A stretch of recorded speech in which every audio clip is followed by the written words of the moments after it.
तो आज हम देखने जा रहे हैं जो हमने पिछली क्लास में पढ़ा था, लीनियर डिपेंडेंसी और फिर लीनियर कॉम्बिनेशन। अब उसके आगे हम कंटिन्यू करने जा रहे हैं। सपोज़ हमें कहीं पे ऐसे लिखा हुआ है कि v1 वेक्टर जो है वो है linear combination of v2 vector plus c3v3 plus c4v4 plus dot dot dot cn ये हमें दिया हुआ है। मतलब हमें यही दिया हुआ है कि v1 जो है वो लीनियर कॉम्बिनेशन है v2 v3 up to vn तक का।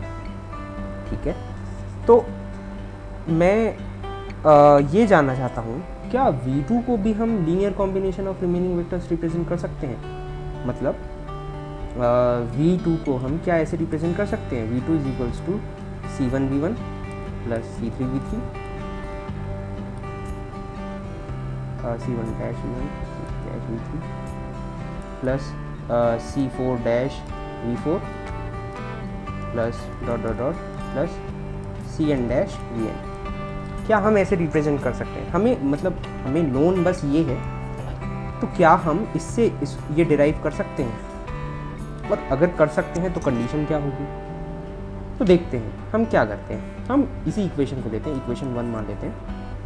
हम क्या करते हैं कि v2 को हम इसी साइड रहने देते हैं और v3 वो बाकी रिमेनिंग v3 से vn को हम दूसरे साइड शिफ्ट कर देते हैं। तो हम क्या लिख सकते हैं, c2v2 is equals to 1 into v1 क्योंकि उसका कोफिशिएंट जो है वो 1 है, माइनस c3v3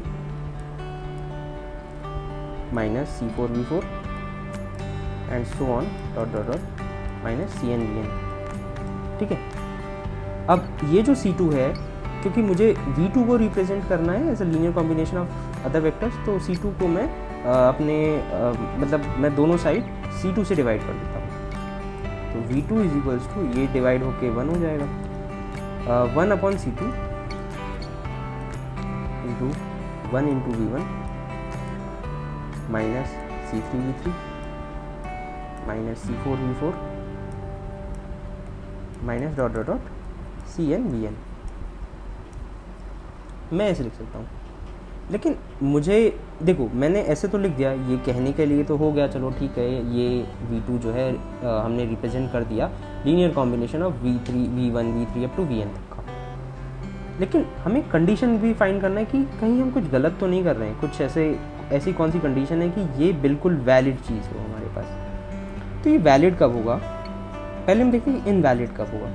ये इनवैलिड कब होगा? अगर इनवैलिड तब होगा जब ये जो है वो इक्वल टू 0 हो। अगर ये इक्वल टू 0 हो जाएगा तो ये जो है पूरा ये टेंड करने लगेगा इन्फिनिटी को, है ना। तो ये जो वेक्टर है v2 ये कोई कुछ डेफिनेट फॉर्म नहीं बनेगा, ये तो ये एक इनडेफिनेट फॉर्म में बन जाएगा। तो हम एक कंडीशन लेके क्या चलेंगे कि हम एक कंडीशन ये लेके चलेंगे कि ये v2 जो है हम रिप्रेजेंट तो कर सकते हैं as a v1 v3 v4 up to vn तक के लीनियर कॉम्बिनेशंस में, लेकिन कंडीशन क्या होनी चाहिए, c2 जो है वो 0 नहीं होना चाहिए। ये जो है वो मेन कंडीशन है। अगर हमें कोई भी एक वेक्टर दिया हुआ है as a linear combination of other vectors, तो उनमें से कोई भी वेक्टर को हम linear combination of remaining vectors तभी दिखा सकते हैं जब उसका खुद का कोफिशिएंट जो है वो 0 ना हो। ठीक है, ये हमारा एक इम्पॉर्टेंट पॉइंट है जिसको हमें नोट करके रखना है। सपोज हमें कहीं पे इक्वेशन दिया हुआ है c1v1 plus c2v2 plus c3v3 plus c4v4 plus dot dot dot plus cn vn equals to 0। ये हमें इक्वेशन दिया हुआ है, ये हमारा है इक्वेशन। क्या इस इक्वेशन से हम कुछ फाइंड कर सकते हैं? अगर सपोज हमारे पास एक सेट ऑफ वेक्टर्स हैं v1 v2 v3 up to vn, क्या हम इन सेट ऑफ वेक्टर्स के बारे में कुछ पता कर सकते हैं? जैसे क्या पता कर सकते हैं, क्या ये वेक्टर्स जो हैं लीनियरली डिपेंडेंट वेक्टर्स हैं या नहीं है। क्या कोई एक वेक्टर लीनियर कॉम्बिनेशन है अदर वेक्टर्स का या नहीं। तो हमें अगर प्रूफ करना है कि ये जो सेट ऑफ वेक्टर्स हैं वो लीनियरली डिपेंडेंट है या नहीं है, तो हमें इसमें से एक एटलीस्ट एक वेक्टर ऐसा निकालना पड़ेगा जो कि लीनियर कॉम्बिनेशन हो अदर वेक्टर्स का। सपोज v1 है वो वेक्टर जो कि लीनियर कॉम्बिनेशन है अदर वेक्टर्स का। सपोज v1 जो है वो है linear combination of other vectors. तो हमें क्या प्रूफ करना पड़ेगा कि ये जो हम इक्वेशन लिख रहे हैं ना, ये वैलिड है। c1 minus of c2v2 minus of c3v3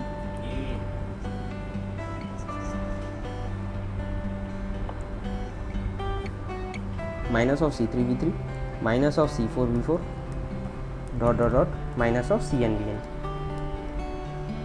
तो ये चीज़ वैलिड होनी चाहिए, और ये चीज़ कब वैलिड होगी, जब c1 जो है वो नॉट इक्वल टू 0 होगा, है ना, तभी ये वैलिड होगा।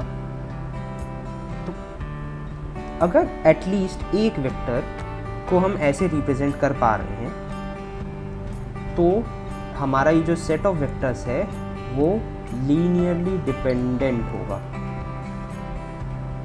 है ना। हमने लीनियर डिपेंडेंसी का एक डेफिनेशन पढ़ा था कि एटलीस्ट एक वेक्टर जो है वो लीनियरली डिपेंडेंट है अगर बाकी सब वेक्टर्स पे, तो वो जो सेट है उनको हम कहते हैं लीनियरली डिपेंडेंट वेक्टर्स का सेट, ठीक है। तो अगर हमें इस सेट ऑफ वेक्टर्स को लीनियरली डिपेंडेंट प्रूफ करना है, तो बेसिकली हमें करना क्या है कि at least there should exist some ci, है ना, there should exist some ci which is not equal to 0। ये हमें प्रूफ करना है। अगर हमने ये प्रूफ कर दिया तो हम ये कह सकते हैं कि हमारा जो सेट ऑफ वेक्टर्स है v1 v2 v3 up to vn, ये सब जो है ये जो है वो लीनियरली डिपेंडेंट है, ठीक है। अब सपोज हमें प्रूफ करना है कि ये जो सेट ऑफ वेक्टर्स हैं वो linearly independent set of vectors हैं, तो हम कैसे करेंगे।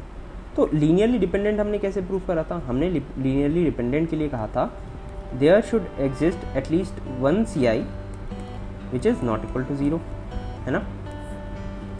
और ये हमारा लीनियरली डिपेंडेंट वेक्टर्स के सेट के लिए था कि अगर हम ये प्रूफ कर देते हैं इस इक्वेशन में, तो हमारा जो सेट ऑफ वेक्टर्स है वो हो जाएगा लीनियरली डिपेंडेंट। लेकिन हमें तो लीनियरली इंडिपेंडेंट प्रूफ करना ना, कि जे सेट ऑफ वेक्टर्स जो है लीनियरली इंडिपेंडेंट है, तो उसके लिए क्या कंडीशन होगी। तो लीनियरली इंडिपेंडेंट वेक्टर्स होते क्या है, just opposite of linearly dependent vectors. क्या हम इसको अपोजिट कर दें क्या, for all ci if all ci is equals to 0, अगर ये कंडीशन सेटिस्फाई हो जाती है तो हमारा सेट ऑफ वेक्टर्स जो है वो लीनियरली इंडिपेंडेंट। ये कैसे, ये क्या बात हुई, है ना, ये क्या बात हुई। तो अब हम देखते हैं। सपोज हमारे पास एक वेक्टर है vi, तो अगर मैं उसको linear combination of other vectors के फॉर्म में रिप्रेजेंट करूँगा तो कैसे करूँगा, ऐसे ही करूँगा, minus c1v1 minus c2v2 minus cnvn, मतलब डॉट, ठीक है, ऐसे ही रिप्रेजेंट करूँगा।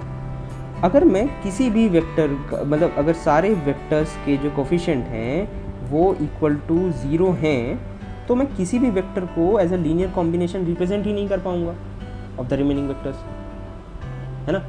अगर सारे ci 0 हैं तो कोई भी vi जो है वो एग्जिस्ट ही नहीं करेगा इस फॉर्म में, है ना, क्योंकि 0 ये 0 हो जाएगा, डिनोमिनेटर 0 हो जाएगा, और ये फिर कोई रिप्रेजेंटेबल फॉर्म में वेक्टर बनेगा ही नहीं, है ना। तो अगर रिप्रेजेंटेबल फॉर्म में वेक्टर बनेगा ही नहीं, तो कोई भी वेक्टर, ये जो सेट ऑफ वेक्टर्स होंगे वो लीनियरली इंडिपेंडेंट होंगे, क्योंकि एटलीस्ट एक वेक्टर तो चाहिए जो कि लीनियरली डिपेंडेंट हो या फिर लीनियर कॉम्बिनेशन हो अदर वेक्टर्स के, लेकिन हमें तो ऐसा एक भी नहीं मिल रहा है। तो ये दो चीज़ें अगर हम इस इक्वेशन, अगर हमें ये कभी भी ये इक्वेशन दी हुई है और हमें प्रूफ करना है कि जो सेट ऑफ वेक्टर्स हैं जो भी इनमें यूज़ हुए हैं, जैसे इसमें जो यूज़ हुआ है v1 v2 up to vn, ये सब वेक्टर्स जो यूज़ हुए हैं वो वेक्टर्स का जो सेट है वो लीनियरली इंडिपेंडेंट होगा या डिपेंडेंट होगा। वो कैसे पता चलेगा? अगर कोई भी सी आई एग्जिस्ट कर रहा है जो कि नॉन ज़ीरो है, तो ये जो सेट ऑफ वेक्टर्स हैं वो लीनियरली डिपेंडेंट होंगे।